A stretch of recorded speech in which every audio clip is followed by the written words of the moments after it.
What do shady tax tactics and a star-crossed Cyberpunk 2077 romance have in common? They're all things that await you on today's SVG News. Fasten your cybercar seatbelts, boys and girls, and don't forget, bring a sick bag, because it's going to be a real bumpy ride. PewDiePie has recently made a financial move that has been seen by some as an attempt to dodge taxes. According to a report from Input Mag, the 31-year-old YouTube star appointed 2 new directors to his UK-based company, PewDiePie UK Limited. The catch? They're actually based out of Cyprus, and they have listed a location in Cyprus as their correspondence address, rather than a location in the UK. And some outside observers are finding that a little fishy. Input Mag spoke with Nimish Shah, CEO of London-based accounting firm Blick Rothenberg, about PewDiePie's latest move. According to Shah, it looks as though PewDiePie is attempting to move his accounting outside of the UK in order to minimize the amount of taxes that he has to pay overall. Shah explained, "From a tax perspective, what I think they're trying to do is they're trying to migrate this UK company to Cyprus. If the decisions, the overall management, and strategic decisions are conducted outside the UK, you can migrate that company outside the UK for tax purposes, and therefore the UK lets go of it and corporation tax." It should be noted that this is purely conjecture on Shah's part. It could be that the tax cuts have nothing at all to do with the decision to move PewDiePie's taxes to an offshore account. However, as noted by Input Mag, moving PewDiePie's business dealings to an office outside of the UK could potentially save him a whopping 12.5% in corporation taxes. Considering PewDiePie's significant income flow,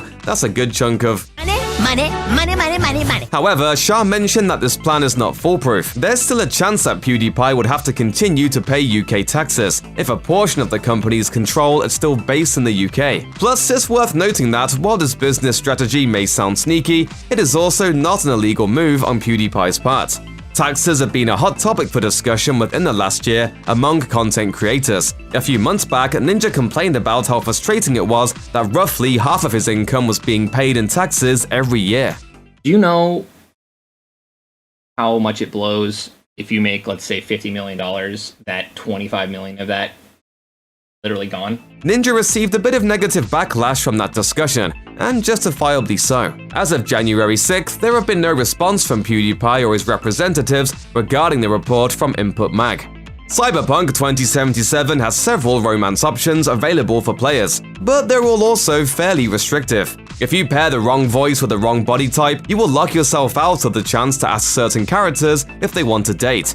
If you want to discover one specific relationship that was never intended for public eyes, you're in luck, as some enterprising modders have unearthed the goods. I knew you'd come through for me. Recently, modders have taken it upon themselves to fix Cyberpunk 2077's many bugs and glitches. The band-aid of choice for the game's PC ports is a Cyber Engine Tweaks mod, since it also unlocks content that didn't make it into the final version, including new romance options for the character of Judy Alvarez. Normally, you can only woo Judy if V walks around Night City with a woman's body and voice, but the Cyber Engine Tweaks mod unlocks never-before-seen interactions between Judy and a male V. Nice! The implications of the mod have fans even more curious about the game's development. After using the mod, the ensuing events with Judy feature fully voiced male V lines, although they're just the same lines spoken by female V verbatim. Moreover, the animations in these scenes are rough to say the least. These factors led many viewers to assume this romance option is yet another entry in Cyberpunk 2077's long list of cut content. Eurogamer reached out to CD Projekt Red about that possibility, and the studio cleared the air. CDPR's answer will probably disappoint many fans who hope to one day play a male V who could legitimately romance Judy without unwinding the game's code. According to a CD Projekt Red representative, the male V voice recordings only exist to, quote, avoid missing something by mistake that would require future recordings. They claimed that the lines were recorded for the sake of convenience and nothing more. In other words, Judy was envisioned as an exclusive romance option for female V from the get-go. Sorry, boys. Disappointed! Since the Cyber Engine Tweaks mod is relatively new, gamers haven't had a lot of time to experiment with it. Since it revealed male romance test footage, odds are the mod will unearth plenty of other secrets just waiting below Cyberpunk 2077's surface.